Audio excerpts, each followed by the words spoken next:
पंडित। और पंडित था सूर्य का भगत बहुत तगड़ा। और उसने सेठ ने ये कहा अभी जगह जगह आंट लिया, मेरे औलाद नहीं बताई। और तू तेरा तो मित्र सूर्य है और सूर्य तेरे से दर्शन देकर बात करता है, तो इतना तो कर दे दोस्त के लिए भी, मेरे औलाद होगी भी या नहीं। वो बोले अच्छा मैं पूछ लूंगा सूर्य भगवान से। पहले मित्र बड़े सच्चे होते थे, अपना लोभ नहीं देखा करते, मित्रता देखा करते। तो उन्हें कहा भाई मेरा मित्र रोज परेशान सूर्य देव, उसका लड़का हो गया कि नहीं।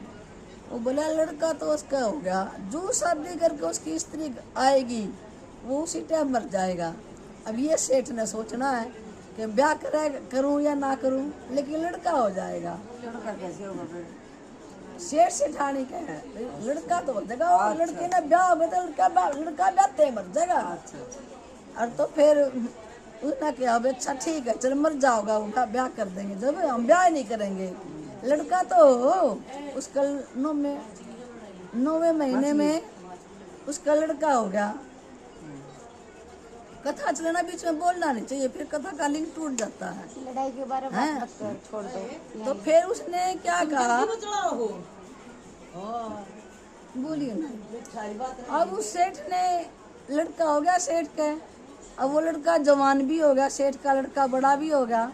अब सेठ सेठानी ने ये विचार किया भाई मरेगा जीवेगा, इसका ढोल तमाशा तो करके देख ले वे अपने अरमान तो माँ बाप पूरे करके देख ले बालक के भी। मरेगा तो मर जाएगा, सूर्य भगवान ने कही है तो कोई बचा नहीं सकता, और सूरज झूठ बोल नहीं सकता। वो बोले अच्छा उन्हें लड़का का ब्याह दर दिया और लड़का बयान भी चला गया। कहानी देखो कहाँ मोड़ खाएगी। तो लड़के की जब वो आप गोद नहीं रखते, लड़की ब्याह करा का तो उसी गोदी में गोद रखते हैं, लड्डू लुड्डू बांध कर मट्ठी मुट्ठी, और पहले पालकी ठा करते कहार। तो वो जंगल से जो दुल्हन पालकी में बैठी और गोद ले रही, और एक भिखारन का बालक हो रहा, और वह 2 दिन की झाड़ी के पीछे भूखी पड़ी। और मानो कह कोई हो तो मैं भूखी हूँ और मुझे कुछ खाने दे दो, कोई हो तो मैं भूखी हूँ मुझे कुछ खाने दे दो।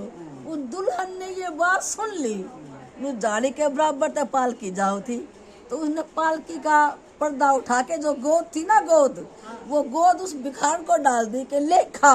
वो बोली जात्रा सुहाग अटल रहे, तेरा सुहाग बना रहे, अमर रहे, अमर रहे। उन्हें आशीर्वाद दे दिया। हाँ भूखी थी वो।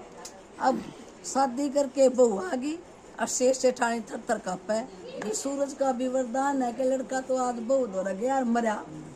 और वे बोले शादी तो कर दी तो बहू धोरा जाना भी है।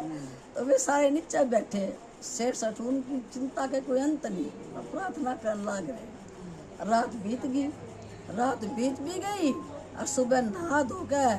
जब बहू बन ठन के निकल के आई, कपड़े बदल कर पीछे पीछे लड़का, और उनके दरवाजे पर नजर है यूं के चमत्कार, लड़का तो जीवे और बहू तो नहा धो के दम दम उतरी आई नीचे। वे चुप रहे, उन्होंने ये बात बताई नहीं किसी को। और सारे उसकी रस्में कस्में होगी सारी, वे चले गए। जब वो बहू दोबारा आई, वो पंडित जो सूर्य का मित्र था वो भी आया।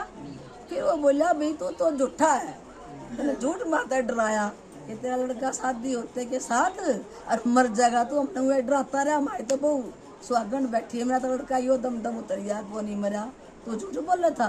वो बोला मित्र मैं झूठ बिल्कुल नहीं बोलूँ था, ये बात मैं कल सूर्य भगवान से पूछूंगा कि भाई तू तो को था मरेगा, ये लड़का तो जिंदा है, और वे मेरे पे इल्जाम लगा भाई तू झूठ बोल रहा था।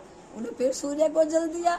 सूर्य फिर भगवान प्रकट हो गए, उन्हें पुकारा। जब फिर सूर्य भगवान ने कहा मरना तो लाजमी था, लेकिन इसकी बहू ने अपनी गोद को किसी 2 दिन की भूखी भिखारन को डाल दिया, और उसने तड़पते हुए आशीर्वाद दे दिया कि अमर रहे।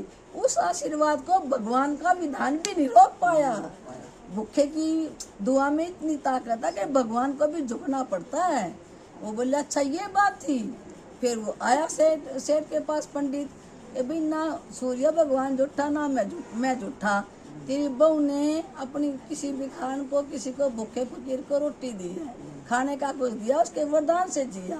बोले अच्छा ये तो मैं ही पूछूंगी। उसने अपनी बहू बुलाई, उन सेठाई ने बात को घुमाया, ये गोद कहाँ गई, तेने किसी ने कुछ दिया, कोई जंगल में तेने मिला, उन्हें बता दी कि माँ मैं पालकी में आऊँ थी और एक और बिखान कर आवे थी भूखी, कोई दे दो भूखी, मैंने वो गोद उसको दे दी। वो बोली जात्रा सुहागम रे बेऊ, मैं तो तेरे पैर धो करती हूँ, आज तेरा सुहाग मर जाना था, तने वह गोद दे के मेरी तो जिंदगी बचा ली। उस गोद ने भूखी के आशीर्वाद ने उसकी देख ले उम्र बना दी। मतलब दुआ में इतनी ताकत है, अगर दिल से निकल जाए तो। भूखे फकीर की दुआ में